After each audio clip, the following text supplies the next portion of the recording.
महाराज जी, भक्ति की अंतिम पराकाष्ठा क्या है? भक्ति की अंतिम पराकाष्ठा जब भगवान की दर्शन की भी चाह नहीं रह जाए, भगवान की भी चाहत खत्म हो जाए, हमारे जो इष्ट हैं उनकी साक्षात्कार की भी चाहत मिट जाए, तो भक्ति की अंतिम पराकाष्ठा है। अब इसमें होगा कि हम तो भगवान के लिए ही भक्ति कर रहे हैं, तो फिर भगवान की ही चाहत अगर मिट जाएगी तो कैसे? तो उसमें है जब भक्त भक्ति की अंतिम चरम सीमा पर होता है, तब उसे फिर ना तो भगवान और ना अपने में कोई भेद नजर आता है। वो एक होते हैं और उनको जैसे है ना, जित देखूं तित श्याम खड़े, सर्वम खलमिदम ब्रह्म। ऐसे उसको लगता है कि अरे देखो, भगवान जिसके लिए हम दिन रात आंसू बहा रहे थे, जिसके लिए हम दिन रात विरह में तड़प रहे थे, और वो अब आ गया सामने।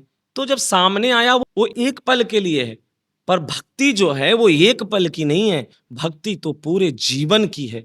पूरे जीवन समर्पित कर दो जिस प्रभु के लिए, जिस ईश्वर के लिए, जिस इष्ट के लिए, और उस भक्ति में, उस मिलने की चाहत में किसी व्यक्ति को देखो, किसी, ये संसार की भी बात है, जब कोई व्यक्ति किसी से प्रेम करता है तो उससे जब तक वो मिलता नहीं है तब तक उसके लिए बहुत तड़प उसको होता है, खूब तड़पता है, खूब खूब इंतजार करता है। पर वो जैसे ही आ जाता है, एक पल तो खुशी होती है, उसके बाद फिर से वो सब जो है। पर ये संसार के, भगवान के लिए ऐसा नहीं है। जो प्रभु के मिलने के बाद तो आनंद से पर रसिकों ने ऐसा कहा है कि जो हमें, जैसे गोपियों की हुई, अभी पहले हम जैसे इसमें बता देते हैं, जब गोपियों की, जब उद्धव जी पूछते हैं गोपियों से कि क्या तुम श्री कृष्ण से एक बार अगर मथुरा में मिल लोगे तो तुम्हारा ये जो रुदन है और विरह है वो बंद हो जाएगा? तो गोपियां क्या कहती है, अरे एक पल क्या उद्धव, आप देख नहीं रहे हो कि हमारे हृदय में बसा हुआ मेरे श्याम है, जिधर देखो जिधर श्याम सुंदर ही है।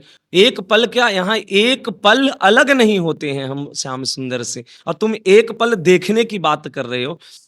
तो फिर विरह, तो फिर क्यों ऐसे तड़प रहे हो तुम लोग, क्यों क्योंकि जो विरह में आनंद है, जो पाने की चाहत में आनंद है, वो मिलने के बाद, पाने के बाद आनंद नहीं है किसी भी वस्तु को।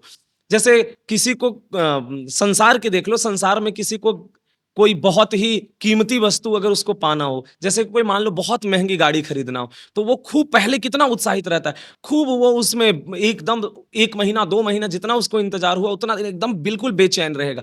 जैसे ही वो गाड़ी खरीद लेगा, देख लो दूसरे दिन से उसकी, क्योंकि उत्साह ही गायब हो गया।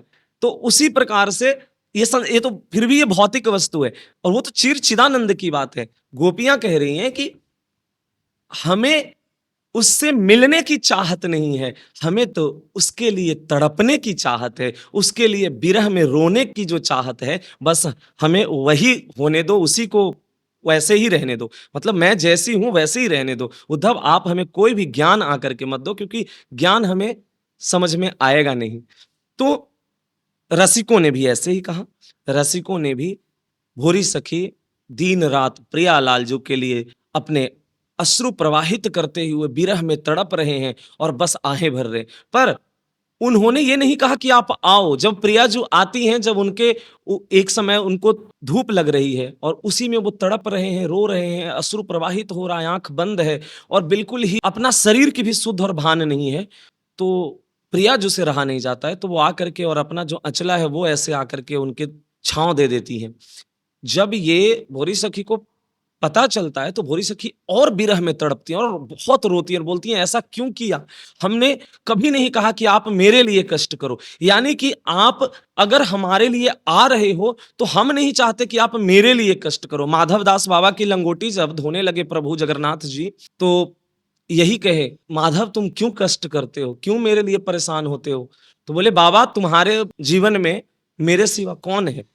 तुम दिन रात मेरे लिए अपने जीवन को समर्पित कर दिया है, तो मैं नहीं अगर तुम्हारे लिए ये करूंगा तो कौन करेगा? माधव दास बाबा कहते हैं कि नहीं, तुम्हें, हम तो तुम्हारी याद में, तुम्हें चित्त में बसा करके, जो तुम्हें हम चित्त में बसा करके जो तड़पते हैं, रोते हैं, उसमें जो आनंद है वो बाकी बाकी किसी चीज में आनंद नहीं है। हम तो यही संतों के मुख से, रसिकों के मुख से, और जो कहीं भी पढ़ा और सुना, उसमें यही रहा कि प्रेमियों को भक्ति की अंतिम चरम सीमा पर भगवान की पाने की भी चाहत खत्म हो गई, पाने की चाहत मिट गई।